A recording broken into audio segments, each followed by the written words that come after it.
Hello, good morning, everybody. Welcome to the Google Digital Garage. Just before we get started with the session, just a few little technical bits and pieces to make sure that you can all see me and hear me correctly. So if you're having any problems with the picture, the sound, the quality of the video, anything like that, the best thing that you can do is just refresh the page. That fixes most of our issues. If you're still having problems, then there's a cog in the bottom right-hand corner of the screen. Click on that cog and you'll get your YouTube settings. You can adjust those, fiddle about with them until everything is working. So hello, welcome to Get Started with Digital Advertising. My name is Zoe. I am going to be your trainer for today. And I'm going to be telling you all about the wonderful world of advertising your business and yourself online. We're going to be covering three different segments today. We're going to be covering search advertising, display advertising, and social media advertising. And all of those different types of ads have got different strategies, different tactics, different things that we have to consider. So we'll be taking you through all those as we get on with the session.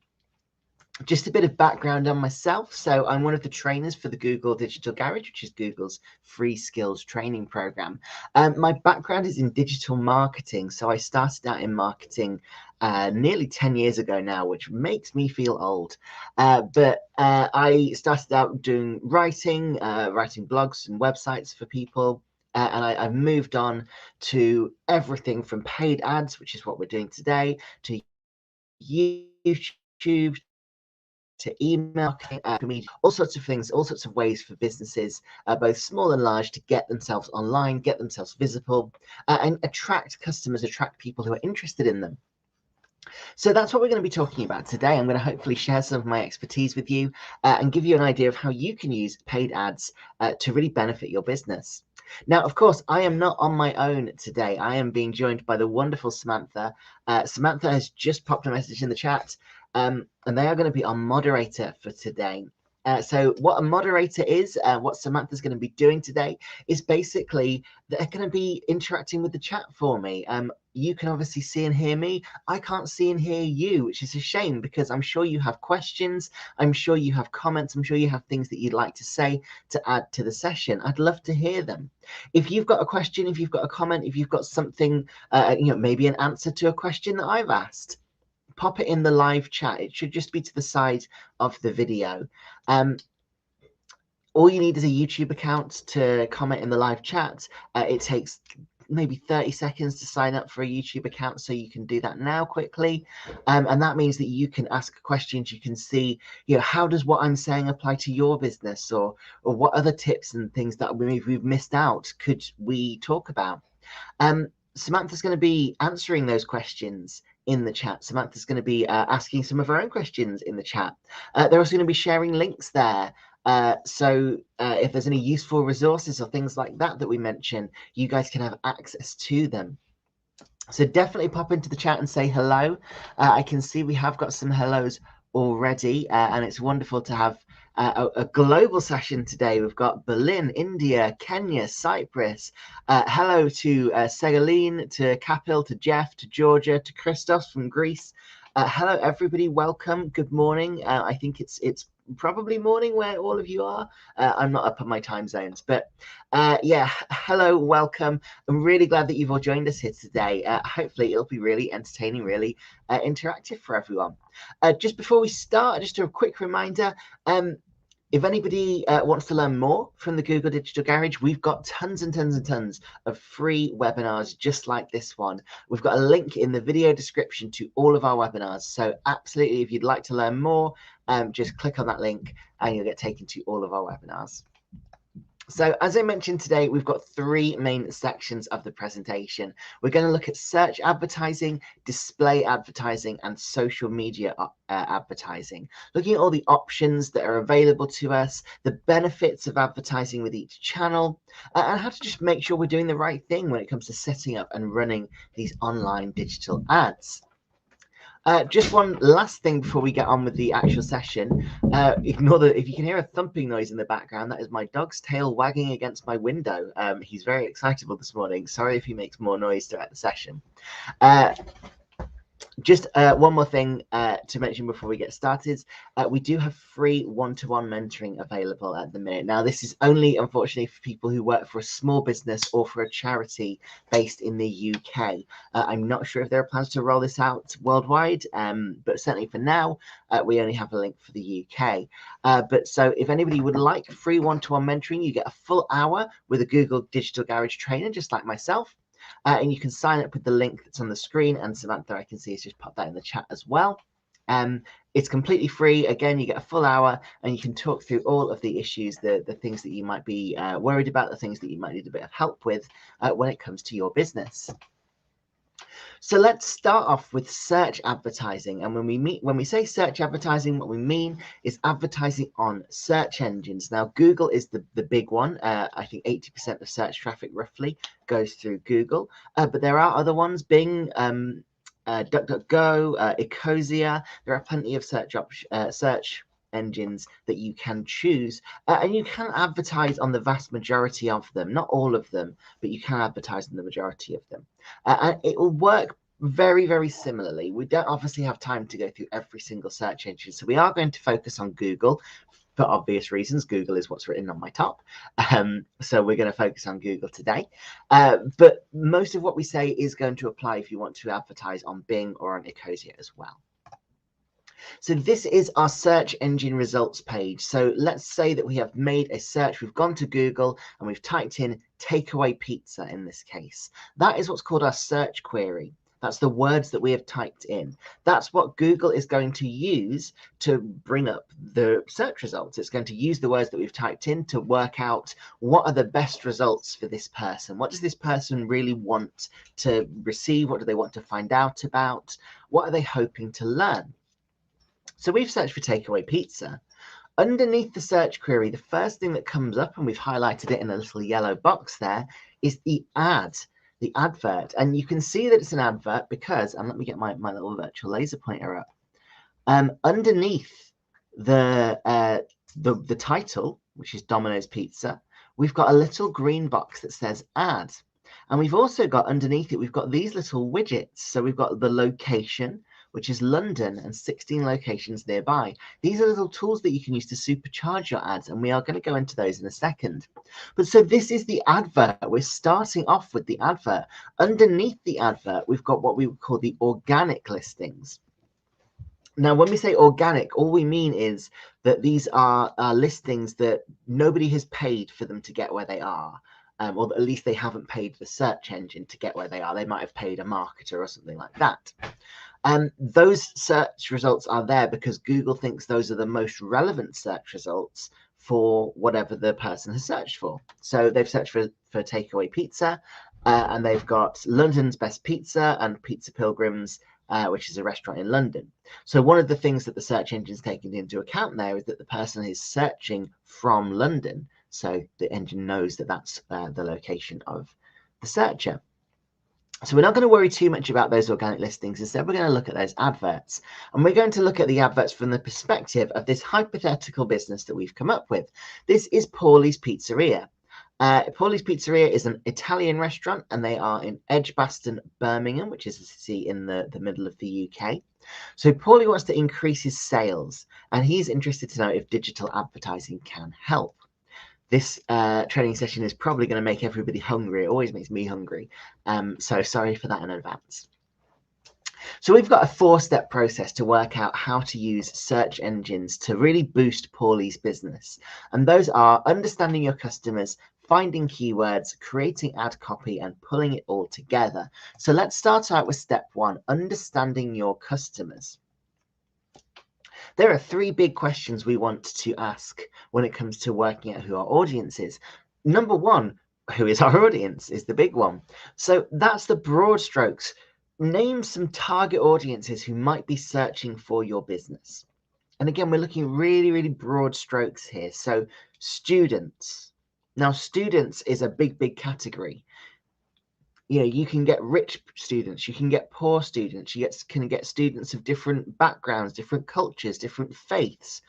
You know, you get students who like one thing, students who like the other thing. There's loads of different types of student, but we're just going very broad here to start off with, because we can always narrow it down later. So we're starting off with students, busy professionals. Again, busy professionals is a very broad category, but we're just going broad. And pizza lovers. Those are three different groups of people who might be interested in Paulie's business. Students who don't necessarily know how to cook and want a takeaway after a night out, busy professionals who don't have the time to cook, and people who just love pizza, who really are into pizza and all the different forms that it comes in. Then we need to think about location. Where are they physically? So Edgbaston is where Paulie's restaurant is located, but he doesn't just deliver to Edgbaston. He also delivers to Selly Oak. And also there are postcodes that we could look at as well, or zip codes, or where you're from, it might be different. But there are, you can, in Google Ads, you can use any kind of location. So you could use a suburb, a city, a street name, a postcode, an entire country. What we really want to do is narrow that down to the people who our business is most relevant to. And then we want to think about what is important to our customers, because that's going to tell us how we're going to advertise to them the most effectively. So what is important to our customers? Maybe our pizza lovers want a variety of toppings and they want authentic ingredients. Maybe our students want fast delivery, and so do our busy professionals. Other things they might want, deals. Maybe our students are looking for 2-for-1 offers and things like that. Maybe they're looking for late opening times. Maybe they're looking for pizza that's still hot when it arrives. So maybe it's the quality of the food that's important. All of these things are going to help us to work out how to advertise to our audience. And that means we can then go to step 2, which is creating a keyword plan.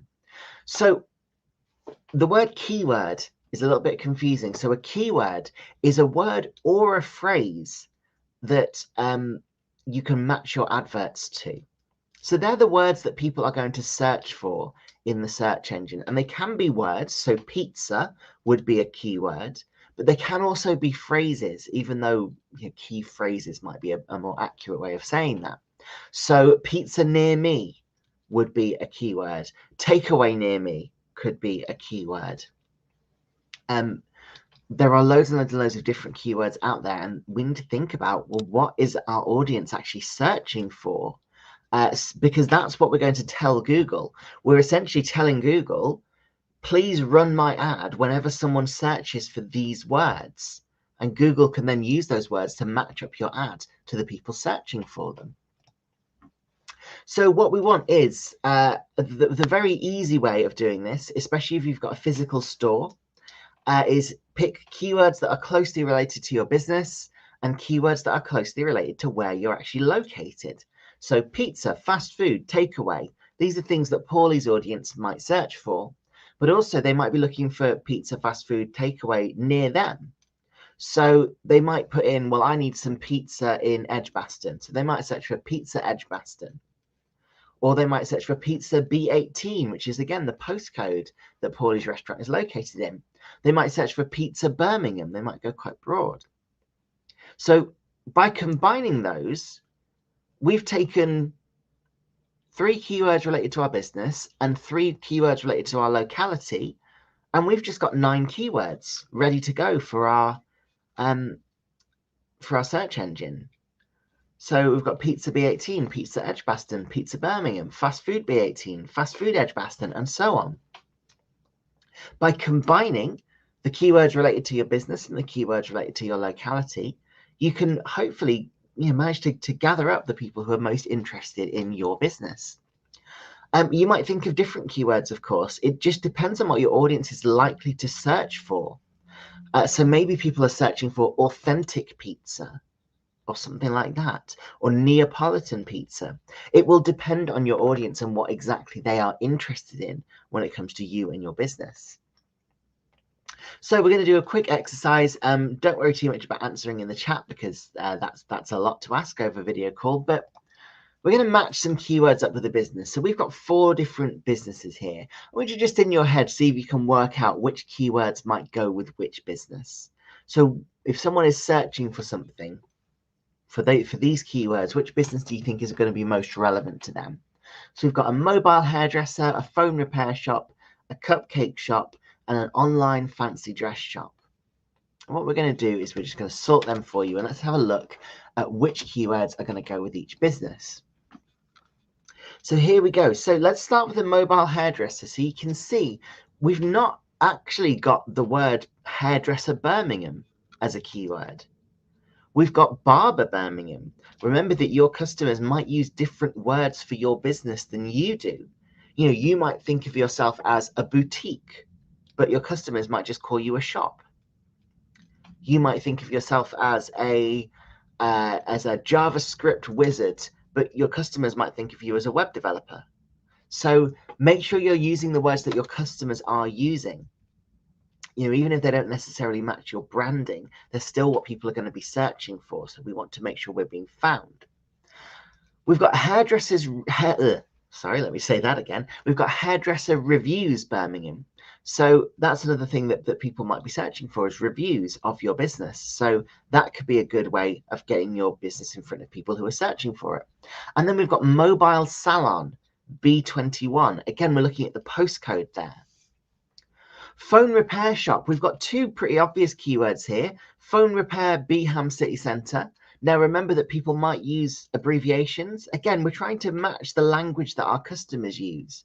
So if you know that people around you don't refer to Birmingham as Birmingham, they call it Beeham when they're typing it into a search engine because that's quicker, make sure you're using that keyword. So we've got phone repair Beeham City Centre and phone repair Birmingham, but we've also got a common question that people might be asking. And we are the answer to that question, right? If we're a phone repair shop and someone is asking, where can I fix my iPhone screen? Well, we are the answer to that question. You can fix your iPhone screen at our phone repair shop. So that's another good thing to think about. Are there any questions that your audience might ask a search engine to which you would be a good answer for? Cupcake shop in Birmingham, we've got a specific type of cupcake first, red velvet cupcake. Again, that might be worth considering. What different types of your products might people be searching for? So I might be searching for margarita pizza or meat feast pizza or vegetarian pizza or vegan pizza potentially. We've got same day cakes Birmingham. So that's another thing, that the thing that your business can offer besides the products. Do you offer free delivery? Do you offer same day delivery? If so, maybe people will be searching for that. Again, it's going to be different for each business. And then best cupcakes in Birmingham. People love searching for best. If they're not sure about something, if they want something and they're not sure where to go, you know, I've searched before for, you know, best restaurant in a place where I'm not familiar with, or best pub, or best museum or art gallery, or best bookshop. You know, these are things that you can search for in order to find businesses. So as a business, you want to be there when someone searches for that. Then finally, online fancy dress shop. So these, we're just searching for the products. People aren't searching for the specific shop. They're not searching for fancy dress. They're searching for the specific products. Cupcake costume, men's Halloween costume, XXXL. So the size is important there. Again, another thing to bear in mind if you've got different variations of your products.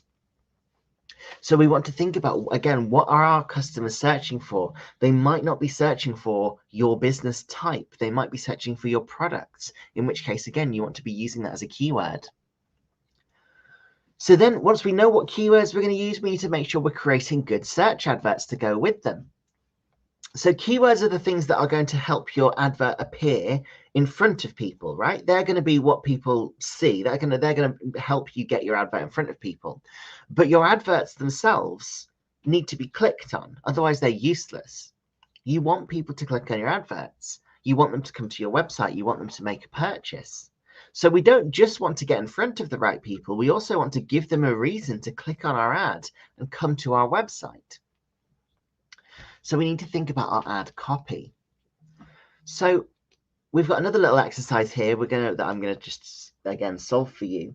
We've got people who value convenience, people who value variety, and people who value an authentic experience.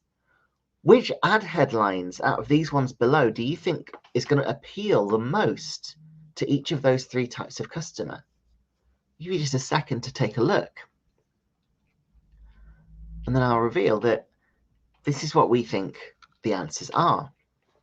So people who value convenience, maybe people who search for keywords like fast pizza delivery or pizza delivery within 20 minutes or something like that, they will be looking for things like scheduled delivery available or fast 15-minute delivery. We want those words to appear in our advert. They might not be the words that people search for, but that's fine because we're not thinking about keywords anymore. We're thinking about once those people see our advert, what's going to make them click. And those terms are what's going to make them click. Scheduled delivery available, fast 15-minute delivery. These will appeal to people who value convenience. For people who value variety, we've obviously got 17 different toppings available and a different deal every day. We're showing them that there's lots of different things that they can get from our restaurant. And people who value an authentic experience, well, in that case, we're going to want to target that wanting authenticity. We're going to say, well, you can get authentic Neapolitan pizza, live Italian music, things like that. So we've talked a lot about the different aspects. So how do we put it all together into an ad? So firstly, we're going to go to Google Ads. And Samantha, I'm wondering if you wouldn't mind just popping the link to Google Ads into the chat below. We're going to log on to Google Ads and we're going to click on the plus button and we're going to click on New Campaign. And then it's going to ask us what kind of campaign we want to run. And we're going to click on Search because that's the type of ad campaign we've been talking about here. The next step is to set the targeting settings. So typically this is mainly going to be about location. You don't really want to change much else about the targeting settings. Maybe the language that people use the internet on, potentially, but if there are multiple languages spoken in the targeted location that you want to focus on. But for most part, you're just going to focus on location. You can target multiple locations. So you might target your town and the town next door and the town the other side of you, or everyone within a 20-mile radius of your location, things like that. Or again, if you're an online business, maybe you can reach anybody in your country, in which case you'd want to target everybody in your country. Then you want to add your keywords. So again, we've got the basic ones here: pizza B15, pizza Edgbaston, pizza Birmingham, and so on and so forth. You're telling Google, these are the words I want my ad to appear for. So whenever someone searches for some of those words, I want my ad to be what comes up. And then step 6 is to actually create your advert. You write your copy. It gives you a little preview, both a mobile and a desktop preview, so you can see what your ad is going to look like. And you can mock it all up in the little tool there. So there's the URL, you get a few different headlines you can use. You get a description, and as you type them in, you can see where they appear on the ad. So you can make sure that the most exciting options come up first. So you can make sure that your ad looks the part. Now, remember, with all of this, you can create multiple ads. So we looked, in fact, if I go back a slide or a few slides, we looked at 3 different ad headlines here, or 6 different ad headlines for 3 different types of customer. So we've got people who value convenience, people who value variety, and people who value an authentic experience. We might want to create 3 different ads for those 3 audiences, and we might want to focus on different keywords for each one. Because again, people who value convenience might be searching for pizza fast delivery or something like that, or pizza scheduled delivery. People who value variety might be looking for exciting pizza, strange pizza, weird pizza. People who value an authentic experience might be searching for authentic pizza restaurant, Neapolitan pizza, Italian pizza, things like that. So because they'll be searching for different things, we might want to create 3 different adverts for our 3 different types of person who's searching for us. So remember that you can always do that. You can always create more ads and run multiple ad campaigns at the same time. With all of your ad campaigns, you can set a budget that you're willing to spend. So if you're running multiple ad campaigns, just make sure that you're spreading your budget between the different ad campaigns so they all have an equal chance of success. So let's pause for questions. I can see that we have got questions from Sana. Sally, you've said customers use keywords for best cupcakes and they get so many options for that. So I'm wondering what keyword they use to reach us. So I'm assuming you have a cupcake business, Sana. There's a few things that you can do. We're not really touching on this today. And Samantha, I'm wondering if you can share this link in the chat. There is a tool called WordStream that you can use to do a bit of keyword research, to look at what keywords are performing well. You can also look on Google Search Console. If you, again, we don't have time to touch on this really, unfortunately, today, but Google Search Console is a good tool that lets you know what keywords people are currently using to find your business. So that will tell you what keywords they're using to find you specifically, although it doesn't tell you if there are any keywords that maybe people might use to find you, but they're not finding you for those keywords yet. So maybe they're looking for really nice cupcakes near me. Maybe you've got loads of people searching for really nice cupcakes near me, but because you've not got those words on your website, you're not actually coming up for that search term. Well, in which case, that would be a sign that maybe you'd want to run an ad on that, but Google Search Console wouldn't show that because it only shows you what you're already coming up for. And Google Ads as well, it has a keyword planner tool. So it will help you out with this stuff. It will help you find the right keywords. So yeah, Samantha, if you could share a link to Google Search Console as well, that would be really helpful. Sally, you've also asked, will this be organic reach? So no, this isn't organic reach. Organic means the kind of the marketing that we don't directly pay for. So an organic reach would be people just finding you through the organic search listings, not through ads. So nothing that we do here is going to be called organic today. It's all going to be paid search and paid reach. Georgia has asked, is it better to have only exact match keywords to avoid the non-interested audience? Yes and no, but mostly no. And the reason for that is your non-interested audience isn't going to click on your ads. So your ads, and something that we've not mentioned is all of these ads, they're pay per click, which means that you essentially you set your budget and you only use that budget up when somebody actually clicks on your ad. So it can be worth appearing for loads of different keywords, even if they're not an exact match, because that non-interested audience, if they see your ad, they're just not going to click on it. And that's kind of okay, because if people don't click on your ad, you don't pay anything. Google is going to try and get people to click on your ad. They're going to, and there's a lot of complicated sort of machine learning, artificial intelligence things that go on behind the scenes to work out, right, what's the best way to get people to click on this ad? Because Google only gets money if people click on your ad. So they're incentivized to put your ad in front of the right people.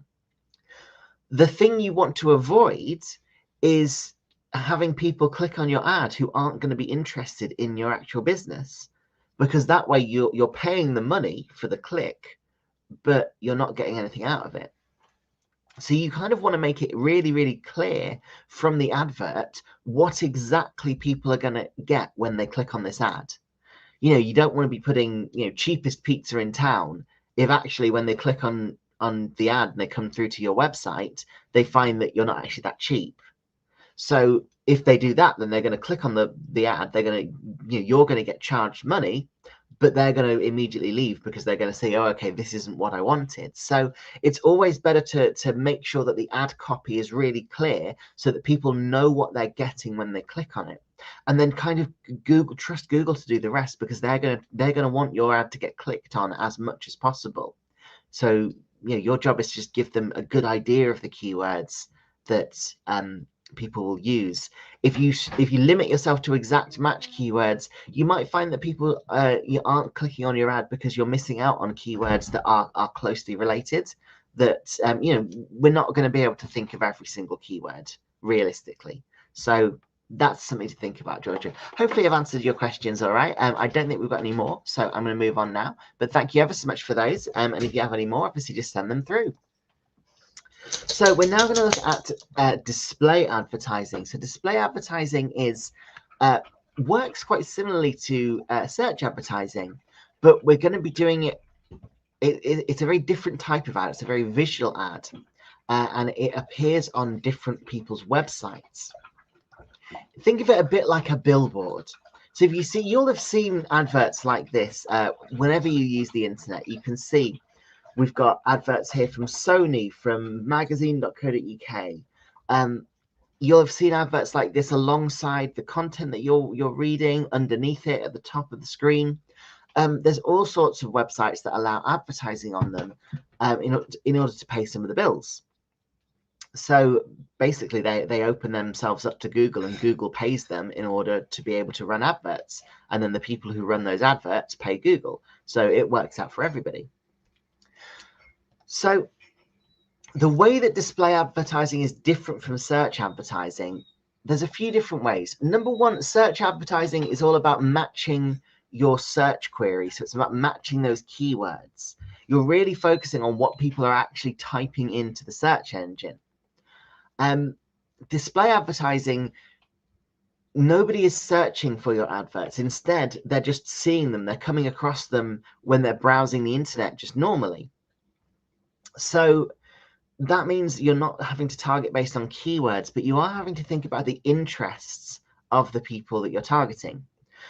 Search advertising is great for sales. It's great because when somebody is searching for, pizza near me, as another example that sticks with what we've already been looking for. If somebody's searching for pizza near me, they probably want to buy a pizza. They probably want to make a purchase.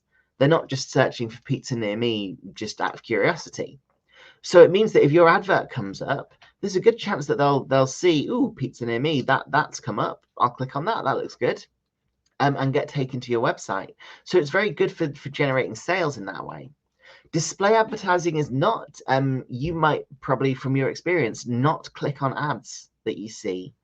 Yeah, if you look at the ads a couple of slides back, I'm sure a lot of us have seen ads just like that and have never thought about clicking on them. Have thought, no way, I'm not going to open myself up to clicking on those ads. They look dodgy. People don't tend to click on display ads. Some people do. But they don't have a lot of people clicking on them. They don't have a large click-through rate. Instead, they're very good for driving awareness. So people might see your ad and they might not click on it, but they might look at your message. They might get reminded of your product or service. So it can be very good for sort of reminding them that you exist, reminding them that you've got a good product, and just getting them thinking about you. So it can be a good use of your budget. So just like search advertising, we have got our little process here. Understand your customers, find placement ideas, create the ad, and then put it all together. So understanding your customers, again, we want to think about those broad categories. Who is our audience? And again, if we're thinking about Paulie's Pizzeria, we might think students, busy professionals, and pizza lovers. Then we need to think about where might they be? Where is it that they're going to be? Where is it that they're going to actually be browsing the internet? So you can think about where the best places for them to see your ads might be. So students might be on student websites. Pretty simple.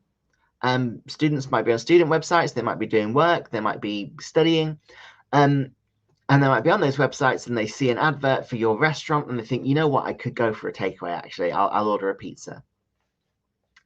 Busy professionals, well, they might be looking at food directory websites because they're looking for, right, I don't know what I'm having for dinner tonight. I don't have time to cook. I'm going to go on this directory website and look for a good restaurant. And pizza lovers might be on food blogs. They might be looking for restaurant reviews, for example. So those are all the places they're going to be online where your advert might be really, really beneficial. I always tell this story when I do this presentation. So an ad that worked on me was an advert for a pizza takeaway on a pizza recipe.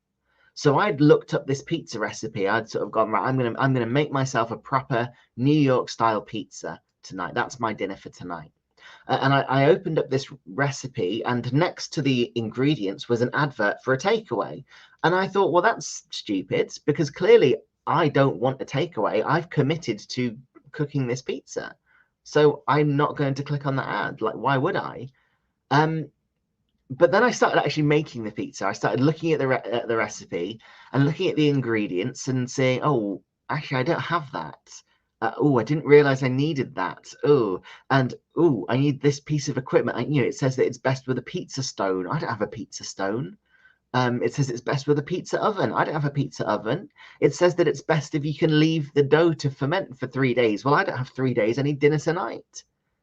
And all this time when I'm thinking, oh my gosh, I actually don't think I can make this pizza, I've got that takeaway advert flashing in my face.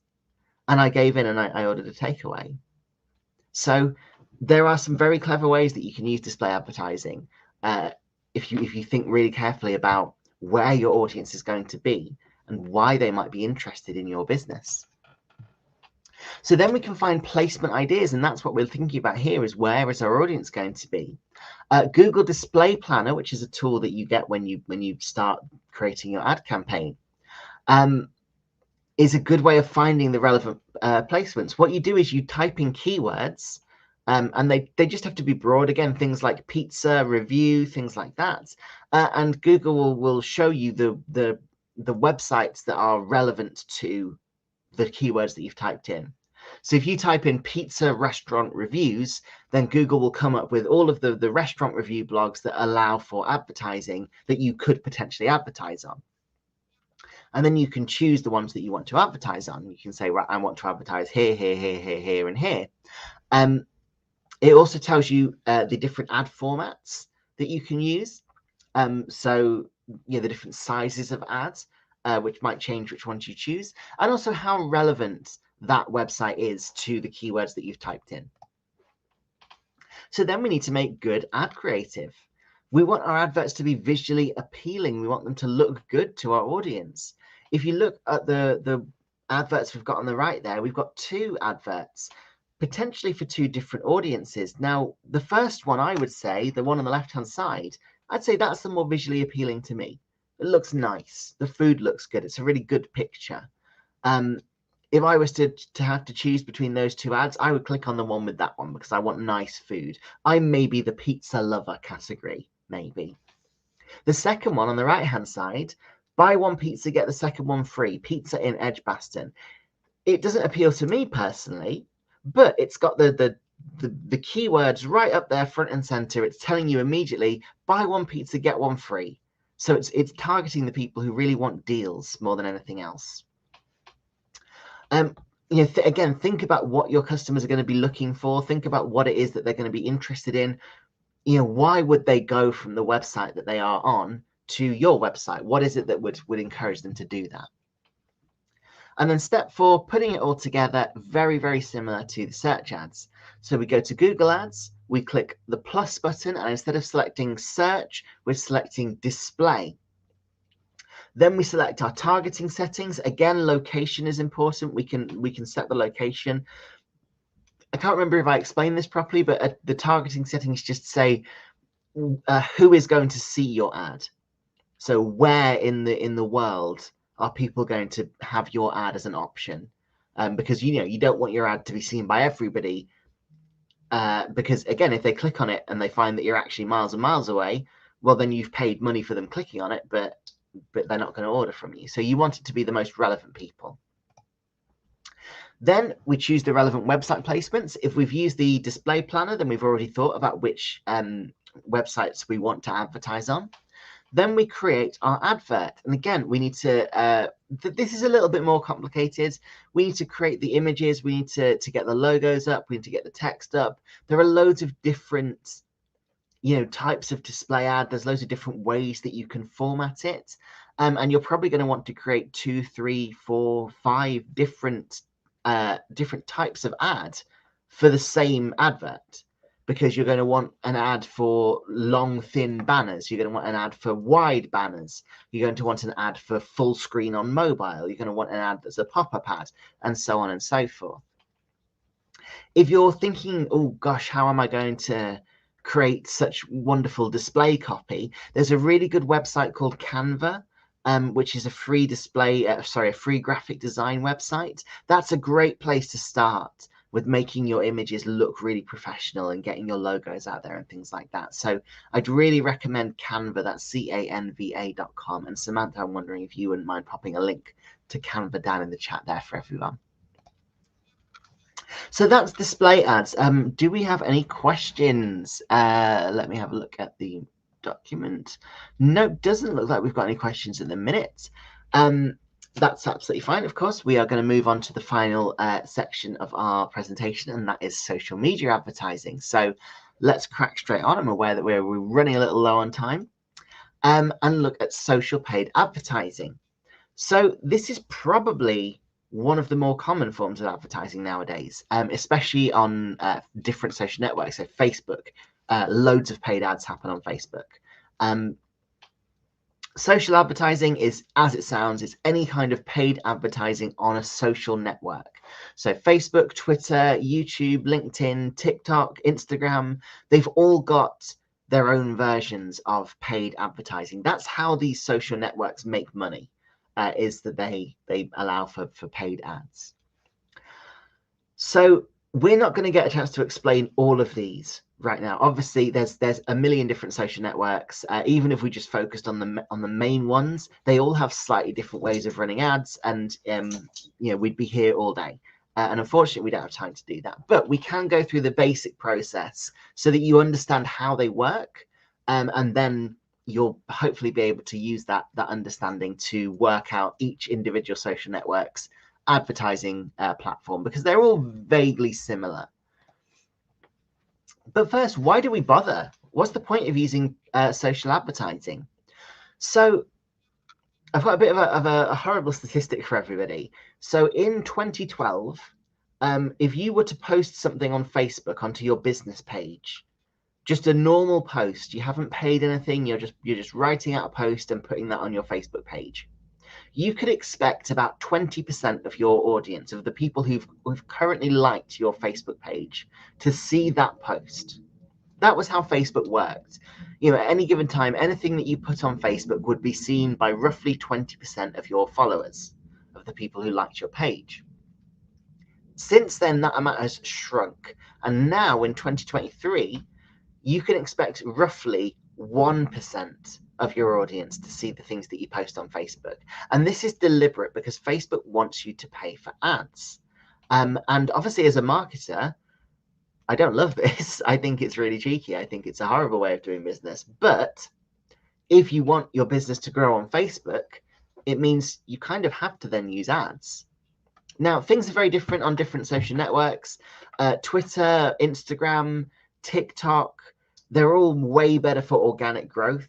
But even then, you still might want to use ads, because with any social network, the people who are going to, most of the people who see what you post are going to be the people who already follow you. And if those people then interact with your post, if they like it or comment on it, then maybe other people will see it. Like a retweet, for example, is a good way to spread awareness of your business on Twitter, for example. But because you're limited in that audience initially, paid ads help you reach people who've never heard of you before, who don't like your page, who don't know anyone who's liked your page.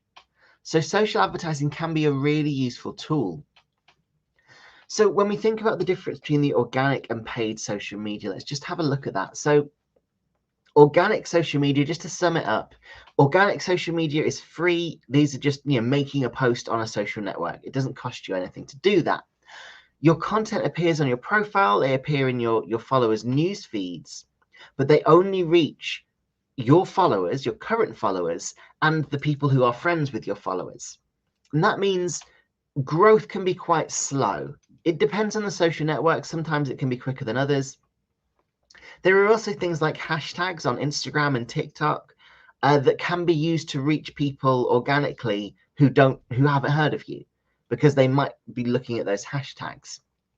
But generally, you're going to grow quite slowly with organic social media, but you are going to build up a good solid follower base.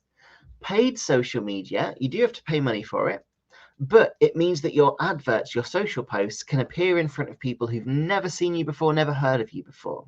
So it can reach anybody. So that can be great for very quick growth. Now, maybe not all of the people who click on your ads are going to follow your Facebook page. They're not all going to become long-term customers, but some of them are, and some of them are going to be customers in the short term. And you can run ads indefinitely. So if you find that you're paying £20 for a Facebook ad, but you're getting £100 of business from it, well, why wouldn't you just keep that going? That's a good investment.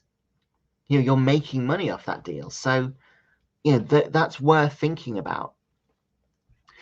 You can spot with different social networks what an ad looks like. So here we've got an organic post on the left and a paid post on the right. The main difference here, this is Facebook. We've got suggested post written above the post. And that just tells you that it's an ad. We've also got a few different bits of functionality. So we've got the like page button. So you can like Fabletics page just from the ad. That's an extra thing that ads give you that you don't get for organic posts.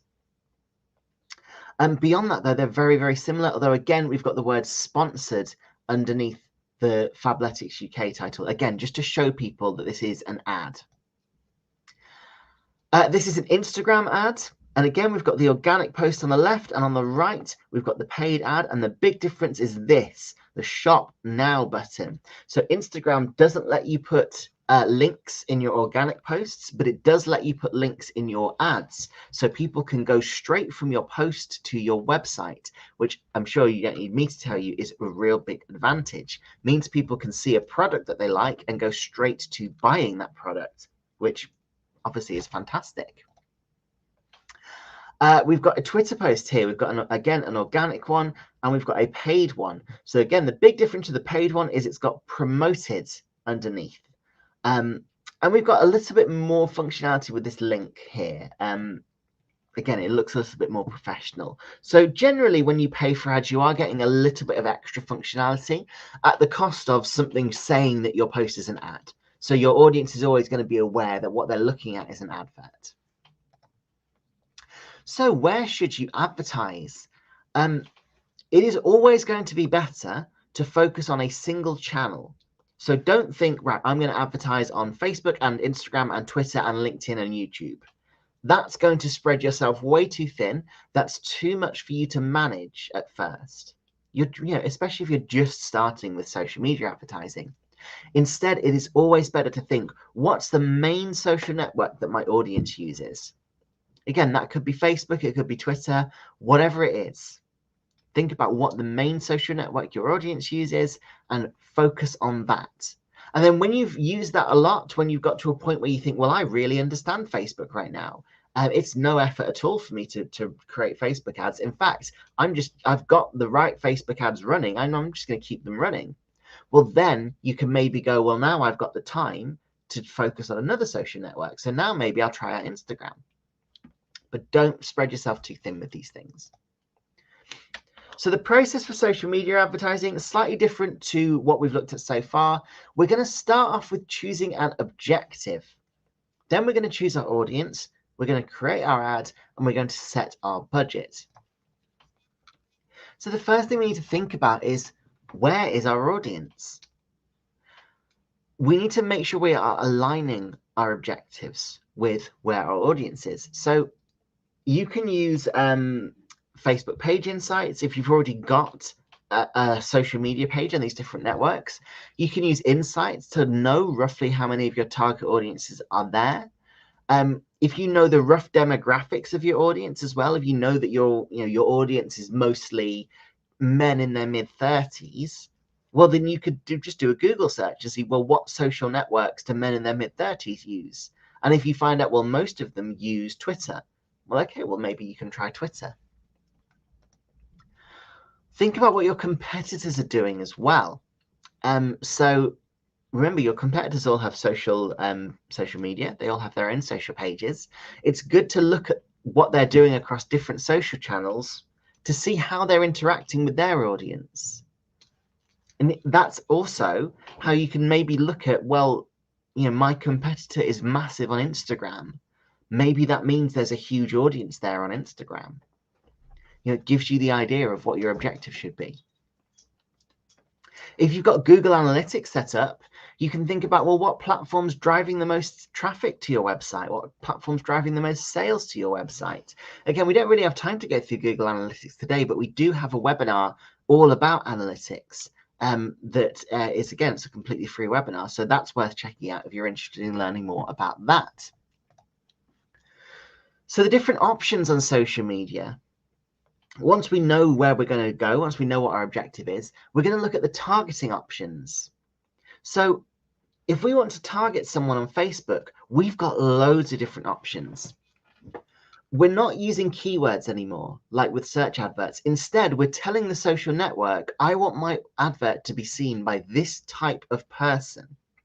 So location, gender, age, interests, life events. You could do loads with Facebook, because think about all of the data that we give Facebook or have given Facebook in the past. You know, people tell Facebook when they get married, when they're in a relationship, when they have a child, when they change job. They tell Facebook where they went to school. They tell Facebook what they're interested in based on what pages they like.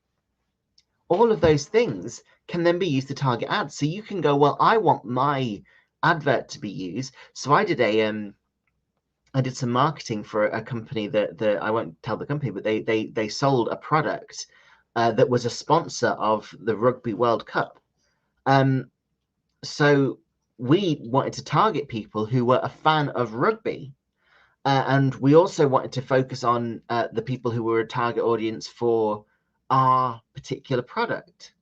So we ended up going, well, we want to target men. We want to target men under the age of 35. We want them to be interested in rugby. We're going to, because of the product, we're going to focus on men who are interested in sport in general as well, who are interested in going to the pub, things like that. We're going to target single men specifically, so men who aren't married. We're going to target men without children. We're going to target men who don't own their own home, things like that. And we can get really specific with it. Twitter and LinkedIn are two other examples. You can obviously do this with any social network. We're just going to focus on these three. You can't be as specific with Twitter and LinkedIn, but you can still be quite good with your adverts. So Twitter, again, location, gender, and age. You can pretty much do this with any social network. With Twitter, we can look at keywords, and we can also look at who our audience is following.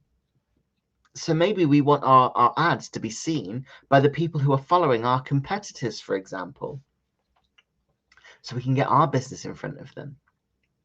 LinkedIn, the main difference with LinkedIn is that you can target people based on their job title and based on their skills. So if you're marketing towards a particular business or a particular type of business, or if you know, right, the people who decide whether or not to buy our product are purchasing managers or something like that, well, you can target your ads directly to that person or that job title and that skill. So let's match the statement to the social network.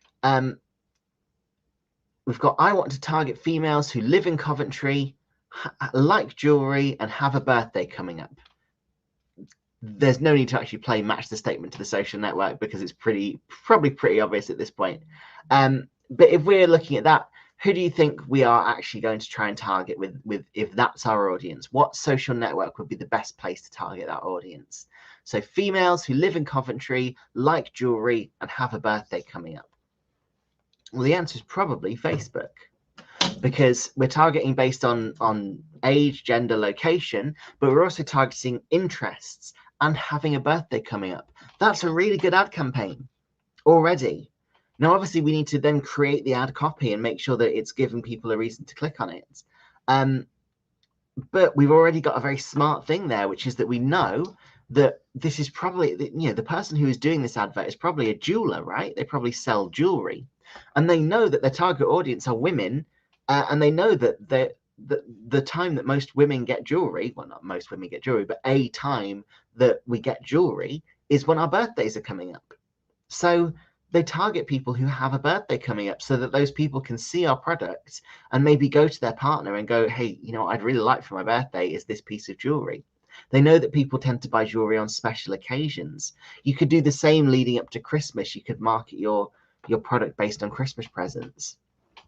You could also target, instead of targeting the women who are going to be wearing your jewelry, assuming you're selling women's jewelry, you could target people who are in a relationship with women. So, men or lesbian women, knowing that those people are going to be looking for presents for their significant other.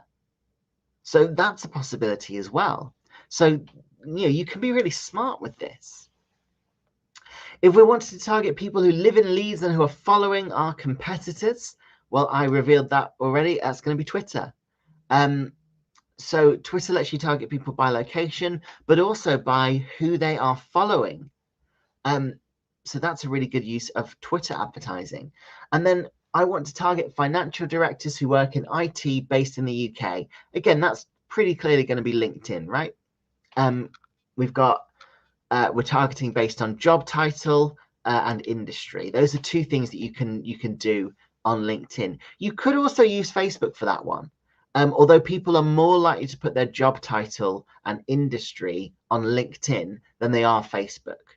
So although you could use Facebook for that one, it wouldn't be as effective as if you use LinkedIn. Now, just a little, because we are coming to the end of the presentation and we haven't really touched on this, I just wanted to mention it. So these ads tend to be pay per click again.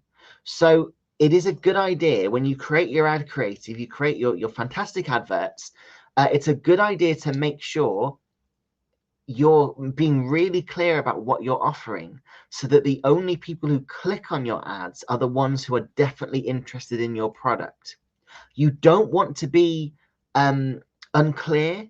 You don't want to be, you don't want to be manipulative. You don't want to hide what you're getting. So one thing I quite often tell people is put the price of the product on your ad. We're selling fantastic jewelry from £50. And the reason for that is that you're basically ensuring that nobody who isn't willing to spend £50 on jewelry is going to click on that ad. Because if you get people who think, oh, fantastic jewelry, brilliant, I want some jewelry and I'm willing to spend £20 on that jewelry, they will click on your ad and see your prices and go, well, that's too expensive for me, and then leave. So you have then paid for that click. You've paid Facebook or paid the social network when that person clicked on your ad. But because they're not going to make a purchase because your products are too expensive for them, you've just lost out on that. So by putting the price on your ad, or the minimum price, you're making sure that people who don't have enough money to buy your product aren't going to click on your ad in the first place. They're only going to click if they have the budget to buy your product. So even though you might think, well, that's putting people off, I don't want to put people off. Actually, you kind of do. You don't just want everybody to click on your ad. You want the right people to click on your ad. You want the people who are most likely to make a purchase, because otherwise you're going to end up losing out. So do think about that when you run these ads.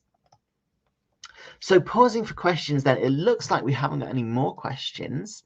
No, we've got no questions. So if anyone does have some last minute ones, feel free to pop them in the chat. But while you're doing that, then I will just start closing off the session. So what can your next steps be? So obviously go away, practice your ads. You can create ads without setting them live. So you can practice all of this stuff. Just make sure you never hit go live. Make sure you never hit that unless you're ready to actually run that ad campaign. You can also sign up for more of our stuff. So again, we've got our free one-to-one mentoring available to anyone who works for a small business or a charity based in the UK. And that's available at g.co/UK mentoring. And of course, you can also come to more of our sessions. Again, we've got a link in the video description that will take you to all of our Digital Garage webinars. We've got loads more just like this one, completely free. And they let you learn about all sorts of topics. We've got them on social media. We've got them on building your personal brand. We've got webinars on creating a good CV. So do take a look at what we've got there and see if there's anything that you might enjoy. And then, of course, we do also have a feedback form. So if you're interested in letting us know how we did today, and it's super helpful for us if you do that, whether we've done a good job or if you think you've done a terrible job, let us know with our feedback form. That's goo.gov/digitalgaragefeedback. So the only thing left for me to say then, as we have no more questions, is thank you. So thank you to everyone who's been watching today. Thank you to everyone who left comments, who asked questions. We love getting questions. They were really helpful ones as well today. Thank you all for watching. And of course, a big thank you to Samantha, who's been a fantastic moderator. I'm sure you'd all agree with that. So don't forget to go into the chat and give her some thank yous. And make sure you're showing your appreciation. But yeah, besides that, all I have left to say is, again, thank you for watching, and I hope it was useful. And hopefully I will see all of you again on another Digital Garage session. So take care, everyone, and goodbye.